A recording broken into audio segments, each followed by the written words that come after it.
Hello and welcome to another episode of the Long Ball Street. You may already notice that Matthew is not here, James is not here because he's preparing for his wedding, and Sam's here. Hello, Sam. Story of my life being third choice for everything. You weren't even third choice. I was really scrabbling around, and then I was just like, better ask Sam. Yeah, cheers. How are you doing, Sam? I'm doing great now that I'm so wanted here. You are wanted. You are wanted, but you're a big fan of Harry Potter. Yeah, I don't. Harry Potter. I grew up with it. Come on, I'm allowed that. I'm going to Harry Potter World though in December. Why do you say this stuff? Look, on I camera? didn't pay for it. It was a present. I promise. From who? I promise. From Groupon before I paid them. Brilliant. Essentially, Long Ball Street, if you haven't listened to it before, all the football, all the time, every week. We go out on a Wednesday morning and we're talking about the big news stories during this week. But you're a Man United fan, I am. Sam, and we thought we'd talk about the resurgence of the might of Man United. They're back in town in a big way, and you've been so shit for so long. And firstly, how did you cope with that during those lean years? Because you've grown up with Man United being... You're setting me up for traps here. You're introducing this. I promise you not. I'm not.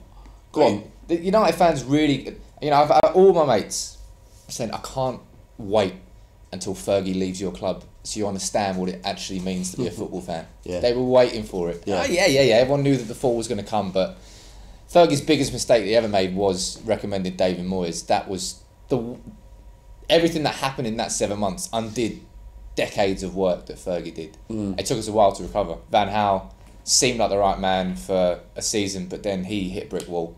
And it was just painful under Van Gaal. And then Mourinho came in, and I went on like a 4-year moral high ground, just complete U-turn. As soon as Mourinho was available after Fergie, I was like, no, fuck him, we don't need him. We've got Fergie, yeah, we'll cope without that. 3 years later, I was like, Mourinho, come in! And he is the bollocks. He's very, very good at what he does. Whether you like him or you loathe him, he's extremely talented. I think what's really impressive about Mourinho is that he's gone through his own... everywhere he's gone, he's had turmoil and things to deal with, probably of his own doing, given the kind of character that he is.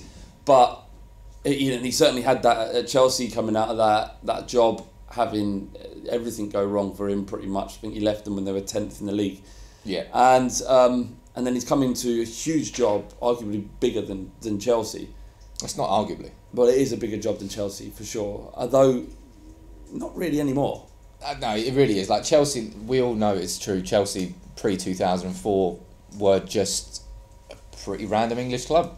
They hadn't really done much. Their growth into a current European super club has been because of these massive investment that's come from Roman Abramovich. But United have always been there. Chelsea weren't a super club before he arrived, but they were good. They weren't a mud club. They weren't a PSG. It's not a comparison in that level, but still they wouldn't be anywhere near where they are prior to what that is. So for him to come into United job, for me, I'm not just saying this as a United fan, but I personally thought it's a job that he's always wanted. For me, when we played Real Madrid in 2000. What? So you reckon? Hang on a minute. So you reckon when he's winning the? No. Wait. No, I didn't say that. But I kind of did. when he won the treble with Inter Milan, he's going, I want to be at Man United. Yeah. And when he got the Real Madrid, he goes, I really wish this was the Man United job. But finally it comes round. You're mad. No, right. He didn't want to go back to Chelsea a second time. If he could have replaced Fergie, he would have done. If he could have replaced Moyes, he would have done. But the job was never there. How do you know that? He never went there. 20 years down the line, when he gets his autobiography out after he's won the treble 3 times, he'll say that and he'll put it on record. His biggest regret will never be managing Tottenham. No, I don't think that's going to be the case. I think so. Right. Is that going to come in his second book? Yeah. Just wish I'd bloody managed Spurs, but that Pochettino was there and couldn't get rid of him. Remember, actually, before we go into a bit more talk about Man United and Man City, remember to download the One for the Weekend podcast every Friday at 10 a.m. This week we've got Loz McKenna of The Front Three and The True Geordie. Everyone loves Lawrence, right? He divides opinion, yeah, got to be honest, but I love him deeply, and I can't wait to have him on. It's going to be a good podcast.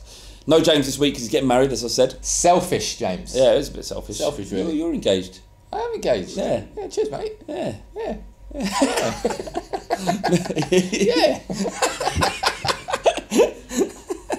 Luckily, Jess doesn't watch these, so she won't see that reaction. This week's show, Long Ball Street, we've got why Manchester United will win the league, the the fallout of Cavani and Neymar and the mentalness that's happening at PSG.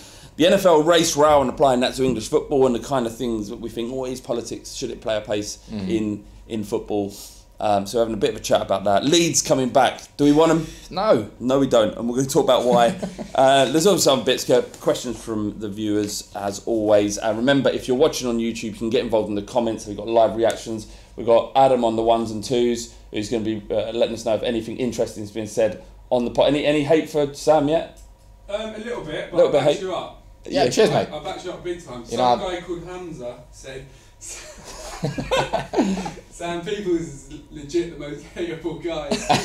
Legit. That's I said, that's harsh. You're legit so wrong. Yeah. Thanks. Adam's got my back. Hamza, not sure about that. So if you're downloading the podcast and you want to get involved with us as we record, you can do that by going to the Long Ball Street YouTube channel. Go to it.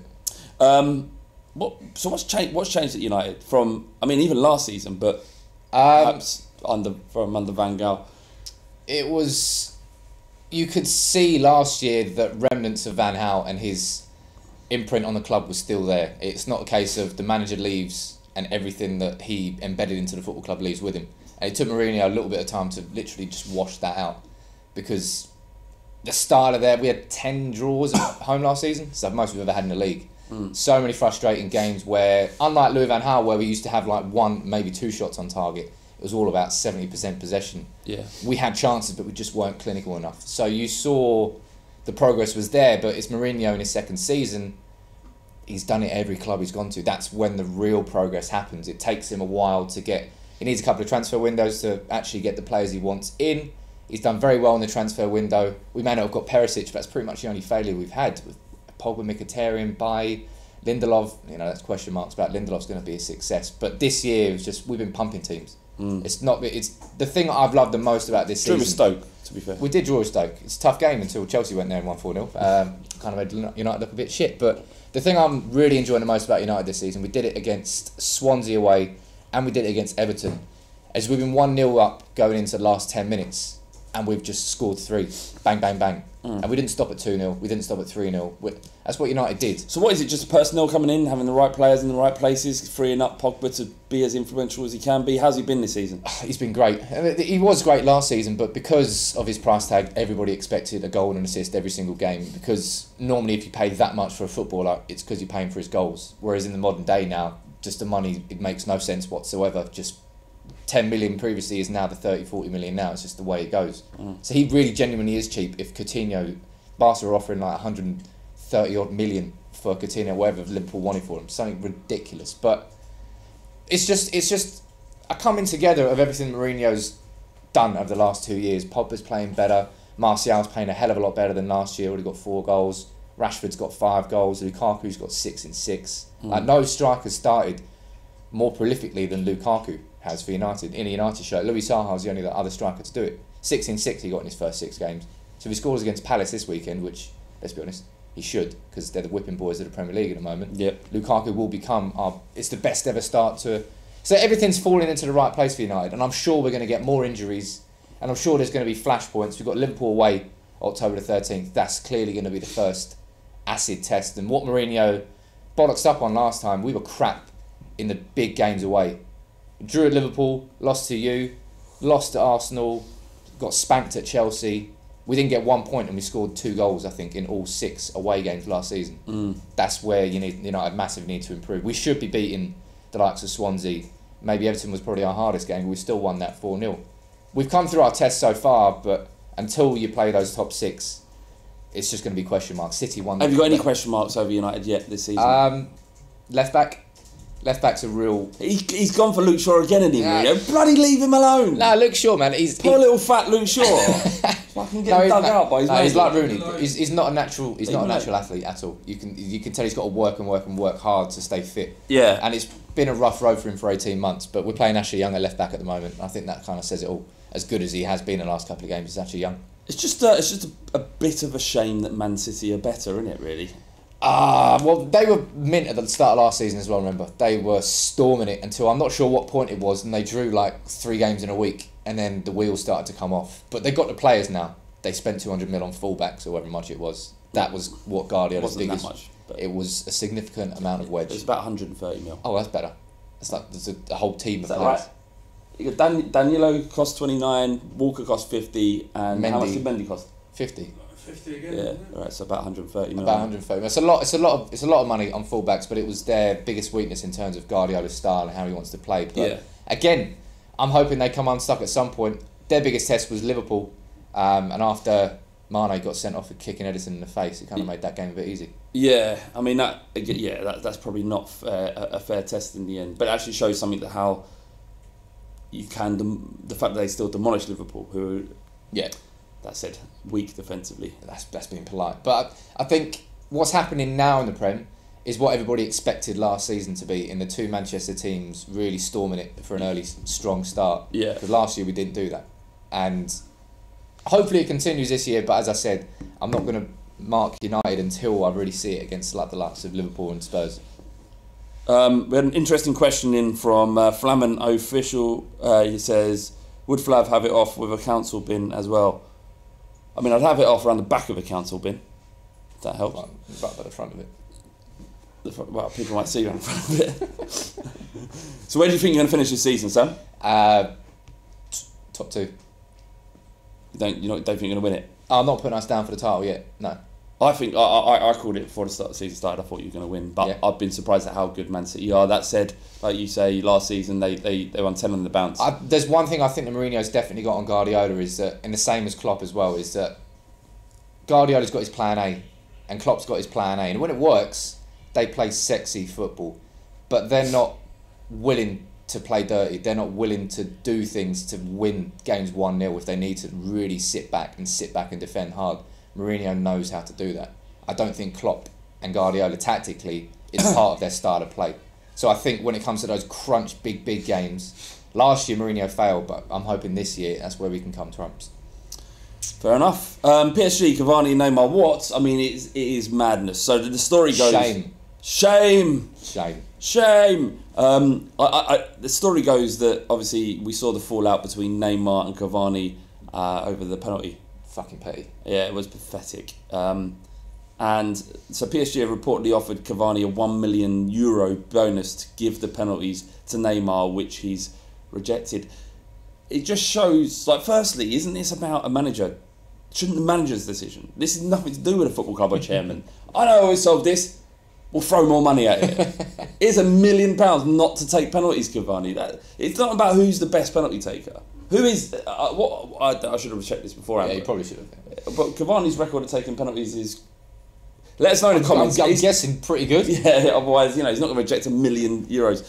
But it just shows you what PSG are about and what they're about, and how important ultimately it is that Neymar is a success at PSG, given the money that they've inadvertently shelled out. Yeah, if they want that asset, which is Neymar to them is an asset, not a football player, they want him to be scoring as many goals as possible. So give him all the penalties, give him all the free kicks, give him every single situation where he can possibly bag another goal. And that's clearly what they're doing. But I don't feel sorry for Cavani. Well, I don't at all. But, he's the one player who's sort of survived that attack that has had a lot of transition and change in the last few years.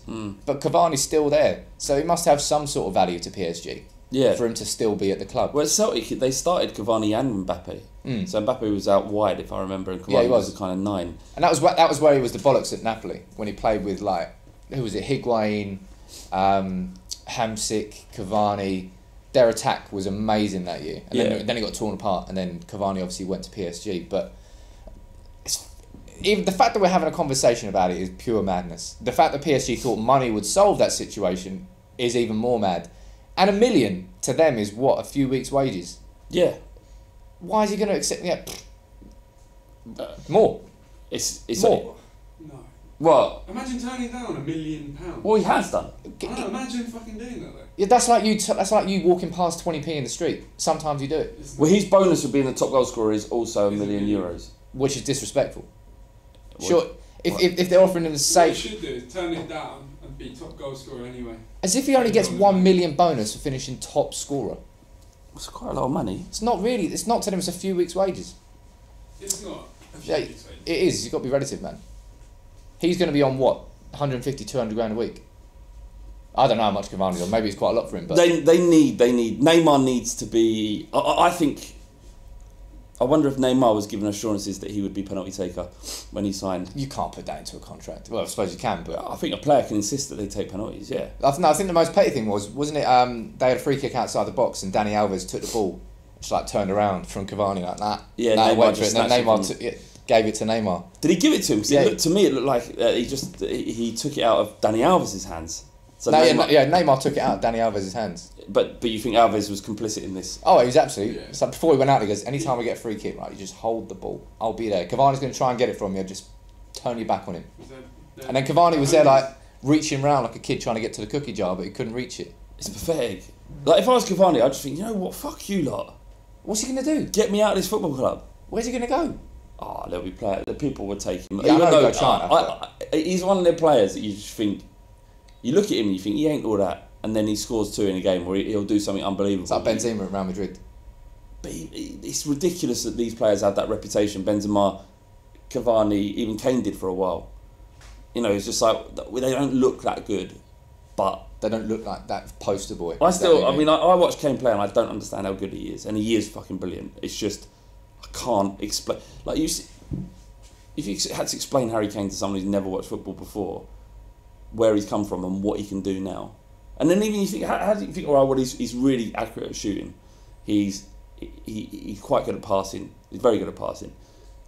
He holds the ball up well, but he isn't the flair player that Neymar, even Cavani to a certain extent, will score a more spectacular goal than Kane.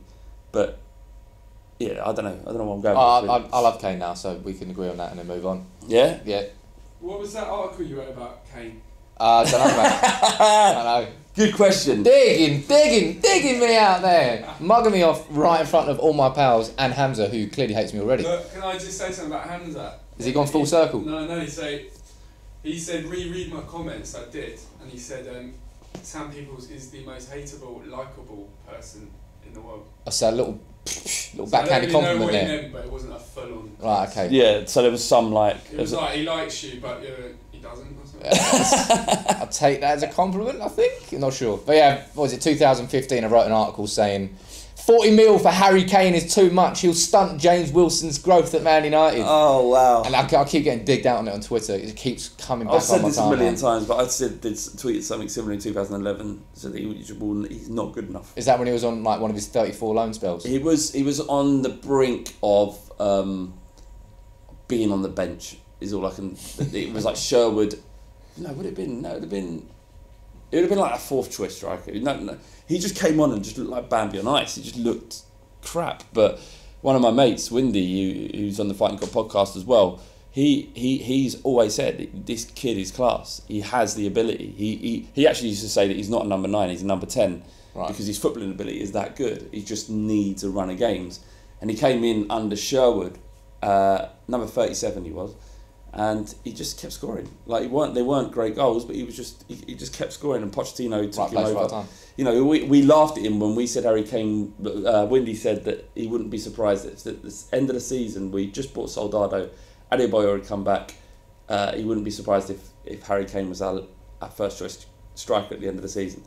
And we were in tears. Like, what the fuck have you seen? Like, and then as it turned out, you know, he was right. Yeah, he was very right. Yeah.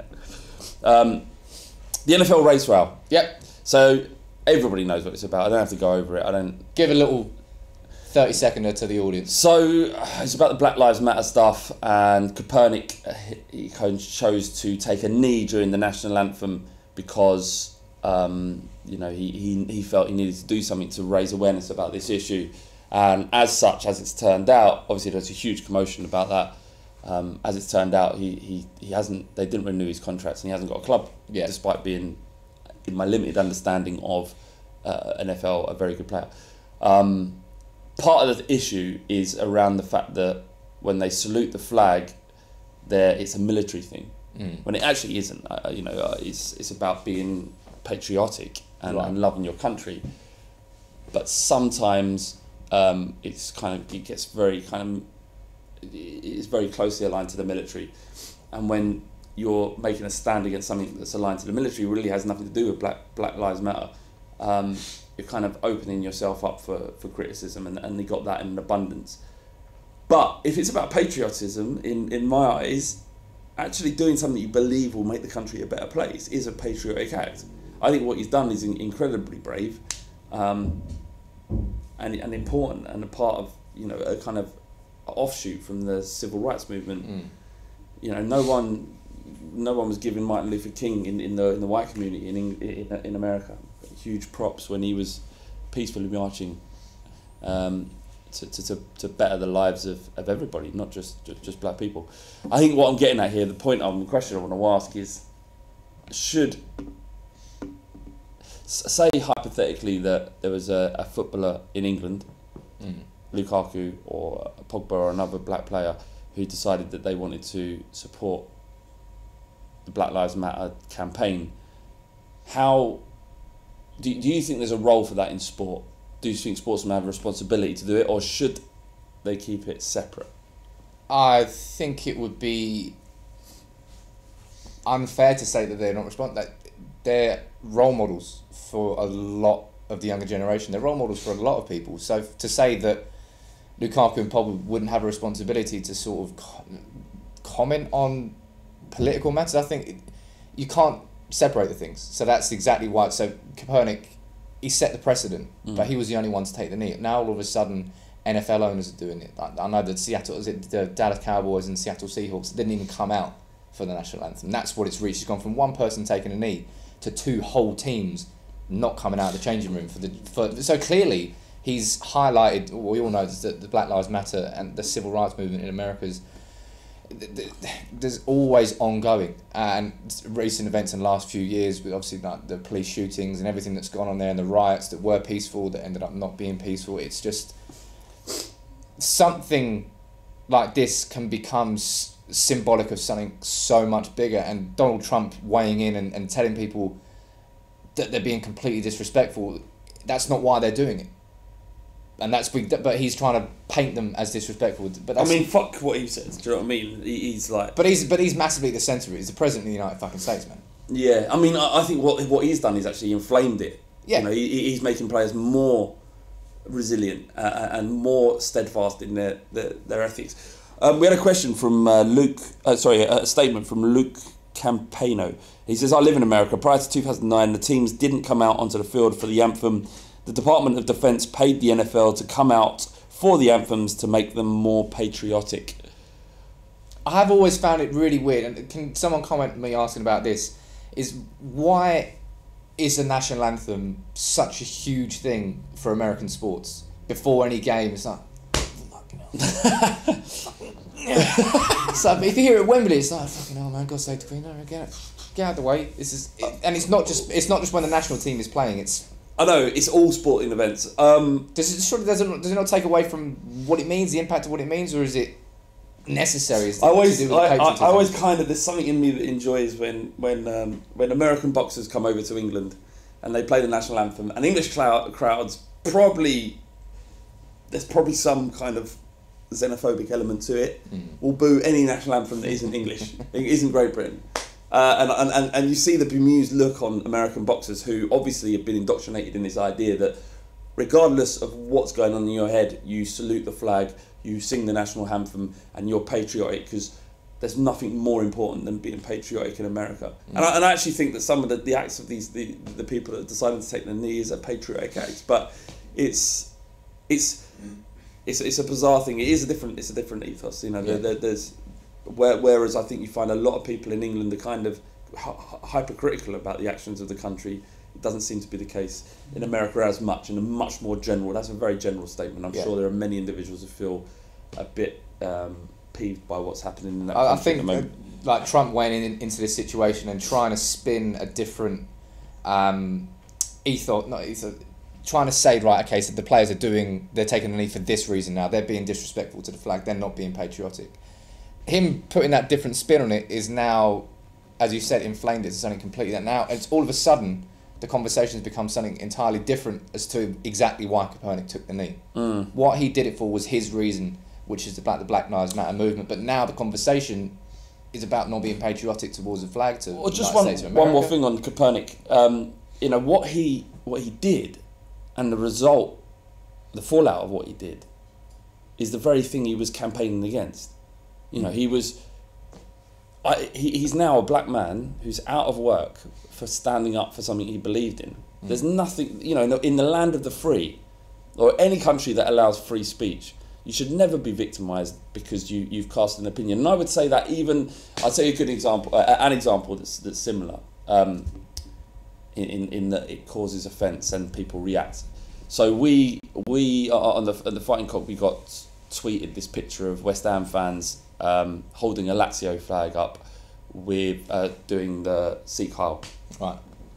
Singing a song called Viva Lazio, which is about when Lazio fans attack Spurs because of their far rightist attitudes and the kind of anti-Jewish agenda that definitely runs within the ultras of that football club.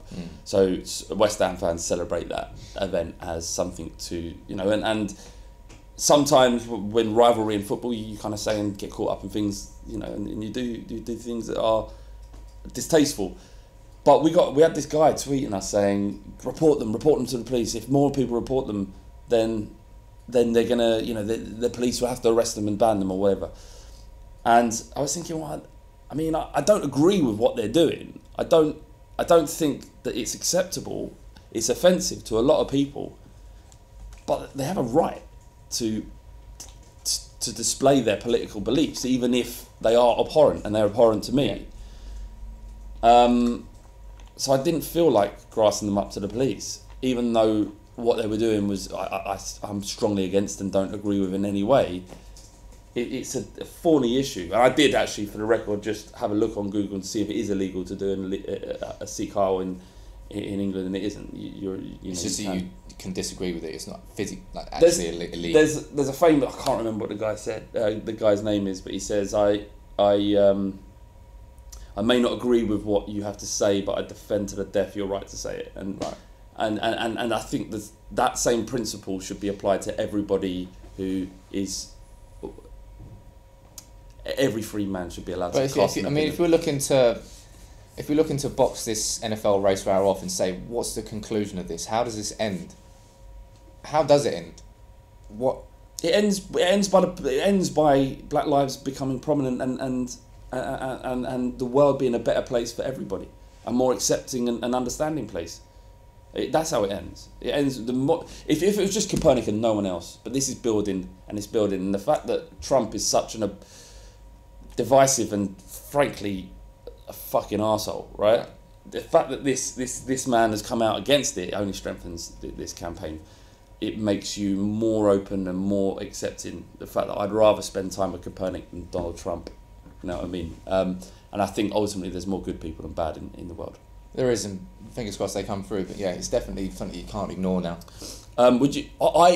In the Premier League, I would actively encourage my players, if they felt strongly about something, to protest during a football match, not during the game, but beforehand if they wanted to. Like is it James McLean of West Brom?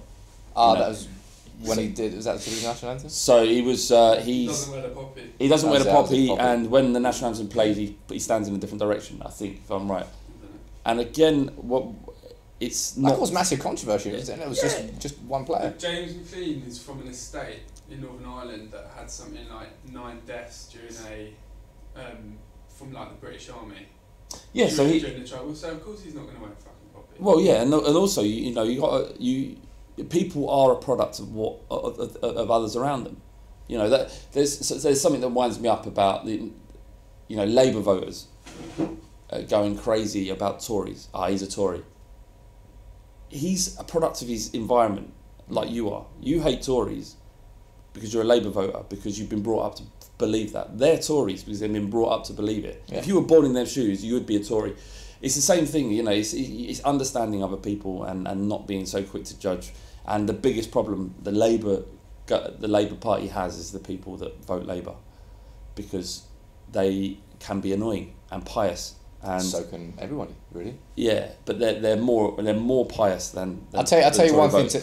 But just for the record, I voted Labour in the last one. I'm saying this is a Labour vote. Right. But who do you vote for? Labour. Yeah, good man. You can stay in a room. But I respect someone's opinion. They can vote for who they want, whether that be BNP or whatever. I'll tell you what, right, and that brings it to bring it back into football, right?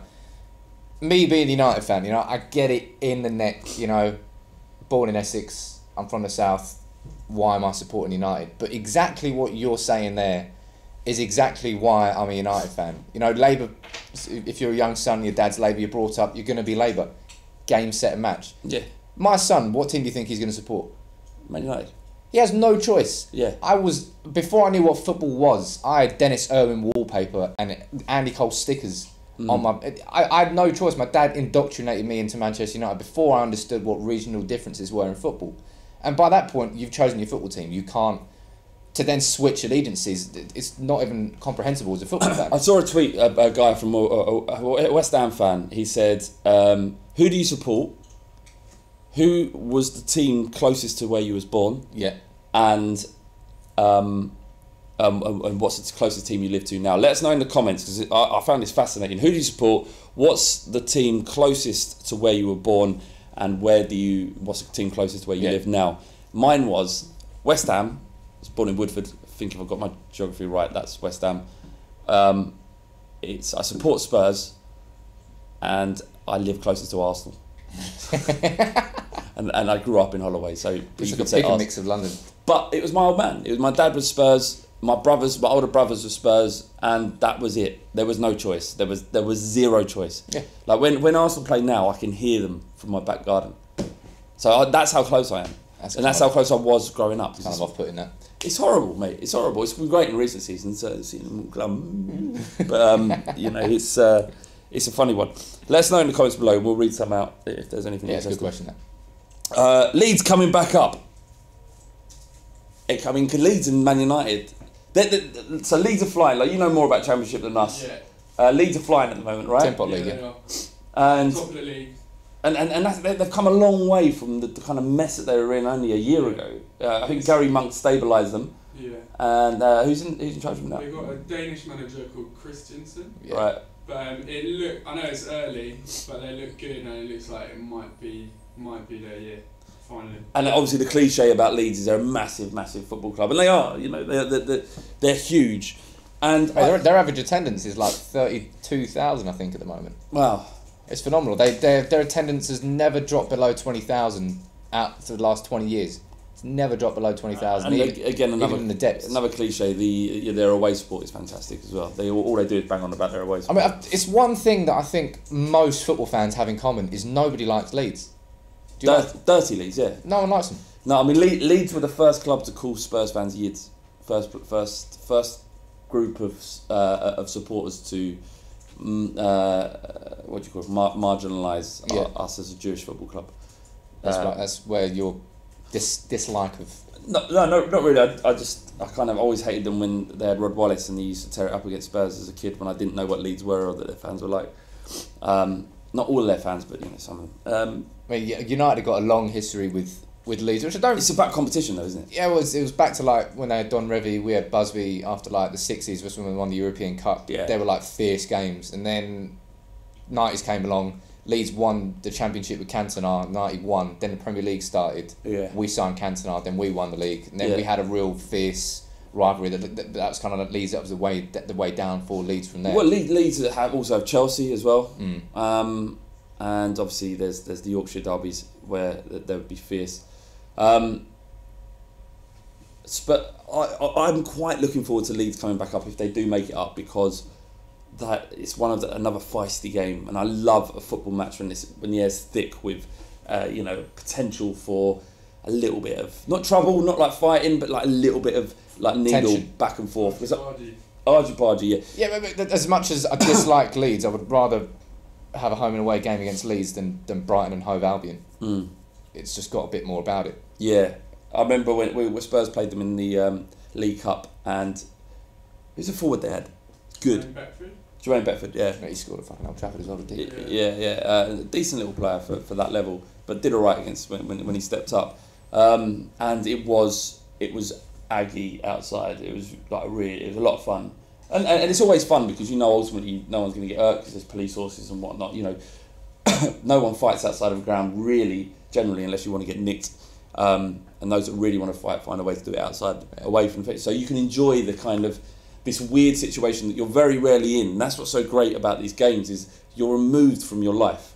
and you're put in this situation where there's a group of men and they're facing off at each other and they're shouting and things are going through the air and coins are flying through the air, and while it's unpleasant for a lot of people, there's something I really enjoy about it. I don't know, as long as I don't get fucking hit with a coin or a bottle, you know, I don't want anyone to see that, but there is something about how removing yourself from normality and into this situation where you've got to defend your football club, albeit verbally. It's, I don't know, there's something that I'm just imagining you in that situation with gets like, me your jacket done up right there, so none of your neck showing. Yeah, or a little scarf, one fucking little fake get stone your 2p's out. Yeah, 2p pound coins. Pound coins. It's just a lot of fun, and I'm looking forward to them coming down. The thing is with Wembley as well. I'd say that's going to be a funny thing. Wembley, when big clubs come to Tottenham like Arsenal, Chelsea. Well, Chelsea did actually. I didn't see much, but Arsenal, I think, is going to. You get like 6,000 allocation, isn't it? 3. It's been capped at 3,000. I thought it was 6. Yeah. I swear it was supposed to be 6. No, Chelsea got 2,900. I think. That's crap. I think it's police. They're is that it? They just don't want to get that many. They should get a lot more. They should get about 7, 8. I think. Is it down to percentages normally, or is it just? Usually, but I think Wembley's so badly designed in terms of how you approach the stadium. But when England have like teams like Poland playing in the qualifiers, they bring like 8,000. Yeah, but international football's not really renowned. Certainly in a season for violence. Spurs versus Arsenal's, you know, different. Yeah, issues. Yeah, some issues. Any more? Adam Phillips. The Leeds game was the FA Cup, not the league game. It's the game after they beat you lot. Yeah. What you don't want it to come up with? You haven't. As I said, you know, I would take a home and away against Leeds and against someone like Watford or Wolves or Brighton, just because it's romantic's not the right word, but it stops the Premier League from becoming sanitised, doesn't it? When you got stories that go back further than when the Premier League really began. And it's games that are steeped in history. They're the games where you really don't want to lose that game. Yeah. And it means so much more than just a result. And a game like that, United Leeds, they're going to be well up for it. At Old Trafford, that's going to be mental if they come up. Same at Rome, mate. It's 35,000, isn't it? It's time for pod questions. If you're listening in the comments and you want us to ask a question about anything, could be football, could be anything else, literally give us your questions right now and we'll go through a couple of them. If you're listening to this after we've recorded, use the hashtag pod questions in the comments below, or if you're listening on the pod and you want us to answer a question, list them in the comments below and we'll answer them next week. Big ears at Boarded Online, big Spurs fan. So what's the worst, most biased football punditry you've seen? And Loro's table based on weekly predictions springs to mind because obviously he's always pro Liverpool. Would you have an issue with pundits being biased? Does it wind you up? Do you think that there's an agenda against Man United in the press? I think any fans of any football club, if they're in a fucking bad week, can go in the press and go, "It's an agenda." Anybody can do it, and it has fucked me off in the last few years just how much Scouse presence there has been in the media in terms of the punditry, because they're normally talking out of their arse quite a lot of the time. And I genuinely think that Rio Ferdinand's actually been a good pundit on BT Sport. Michael Owen is like a wooden plank. It's weird. It's like a pundit is a pundit because he's an ex-football player and pretty much nothing else.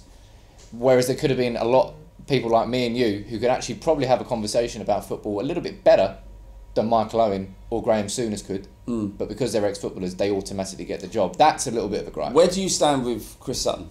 He's a twat. He's brilliant. He's a twat. He knows what he's doing. Yeah, no, it doesn't mean he's not a twat. The definition of a wind-up merchant. Yeah. A wum. A proper wum. A wum. You can't get annoyed. Rangers fans, I understand it. I get it. I understand it, and he's so pro-Celtic. But it's like, isn't there something fresh in the ex-footballer talking in such a kind of aggravating, antagonistic way? Well, it's the exact same thing as the exact same reason that BT Sport's got Robbie Savage. He's pony at his job. Yeah. But you know he's going to wind people up and get people talking about it, which is ultimately half of their job. Yeah. Banter Pandary says, any more Ball Street FC games coming up? If not, you guys should do skill games of some sort. I don't think there'll be any skill games, but there is a couple of... There'll be short videos if they're skill games. There's a couple of games coming up. We've got one in the pipeline, so if you enjoy Bull Street FC... you coming back? No, I'm not coming back. Sure, player manager, mate. 36. Player manager, right? I'm not even manager anymore. Oh, well, that's a bit... Question for you, Sam. Oi. What do you think 9 of the inches. continued use of the Lukaku channel? Up until the point So where... just in case you haven't... Happen, like, now? Just in case you didn't hear that and you listened to the pod, the question was, what do you think about the continued use of the Lukaku chant? Who sent that question in? Go on, just answer. Right. Yeah, well, the Lukaku chant... We've done it last week, though. Yeah, no, it won't be too long. But clearly, the people who made the chant did not intend it in any way, shape or form to be a racist chant. But it has connotations which go much further in the chant itself. Ignorance isn't degrading somebody just to the size of their cock, Yeah. rather than talking about... No, the thing is, like, it was sung again at the weekend away at Southampton, but Lukaku and his agent has come out now and said, look, just stop the chant, just start talking about his football, just stop it. So at this point, done. If you continue after this point, you're going completely against the wishes of a player whose chant... You're singing a chant for him, so he can tell, yeah, that gives me a little boost of confidence. I'll go and run harder for that ball now. But if it's going to piss him off on the pitch, what are you doing? There's no point. And if he's seeing it in, as I said, in a racist way, which it can be taken, then you're just disrespecting him as well. And United are very good at making original chants. We can come up with something better than that for Lukaku. I think the principle for a lot of these people now is that, like, they've been told what they do, so they won't Yeah, stop. This is dangerous ground. Yeah. That's quite funny. This is quite a niche joke, but Nietzsche Preacher says, well, why does it always rain on me? Which, if Is it because I lied when I was 17? And Nietzsche's like a nihilist. Oh, we're getting into your language. Yeah. Nihilism and... this is... That's quite clever. That's quite clever. I don't get it. I appreciate it. I'll explain it after, don't worry. Yeah. Flav is biased. Carlos Davis. Yes, I am. Gladly so. I fucking hate Arsenal and Liverpool. What are you going to do about it? Nothing. This is honest, right? Yeah, absolutely. Will Spurs get out of the group from Caroline? Yeah. I think we beat Applewell tonight. We win against them in our home leg. Then we need a point versus Real Madrid over both legs or Dortmund, and then we're through. So it just goes to show how... I reckon you can get through on 9 points anyway. Yeah, you can, but that would guarantee it. Yeah, It goes to show how important 10. that first win in the Champions League group is. It's crucial. Plus, it was a great win for you against Dortmund. Yeah. Is that the best game at Wembley so far? Yeah. I mean, for a moment, it felt like home. It felt like we Spurs were going to be all right. And then Swansea happened. We had a question from, there we go, he loved a little wind-up. Spencer Gregory says, do you enjoy playing Swansea? No, I don't. Fucking nightmare. The most defensive team I've ever seen, but to their credit at Wembley, they were superb. We just could not break them down. We pumped them 4-0, mate. Yeah, it was the week before, I think, as well. We just didn't have we just couldn't get through them. We had a couple of penalty shouts that I think we should have got. Sound biased, mate. Agenda. Is there agenda against Spurs there and no penalties? I mean, the press do hate Tottenham. Clearly. I mean, no one would deny that. The press hate Brentford as well. They do. The busy bees getting off to a winning. Come on, the bee, get Bolton. That's superb. Yeah, it's all going to come. He's going to come in tomorrow after they lose 3-2 to Derby. Fucking referees, mate. 2 clear penalties. Yeah. I've got a mate who genuinely thinks refs hate Brentford. Honestly, they barely know who Brentford are. They don't fucking hate us. Who? I've got a mate who thinks refs hate Brentford. How ludicrous is that? Hey, Brentford. Before we wrap up, RJS96 says, I used to like Spurs before I found Flav and Bull Street. Yeah, I can appreciate that. He's obviously, by his handle, is a Liverpool fan, and I don't hide my disdain for Liverpool at all. But, look, there's always teams that wind you up, and, Arsenal, Liverpool and Chelsea and Man United. To an extent. Man City, really. And Chelsea, I've said them. Watford. Dortmund, I don't be a fan of Dortmund anymore. I don't know, I've hated Dortmund ever since Liverpool and Dortmund drew each other and then just sung You'll Never Walk Alone at each other like a romantic... Should we get Celtic on the phone so we can do a 3-way?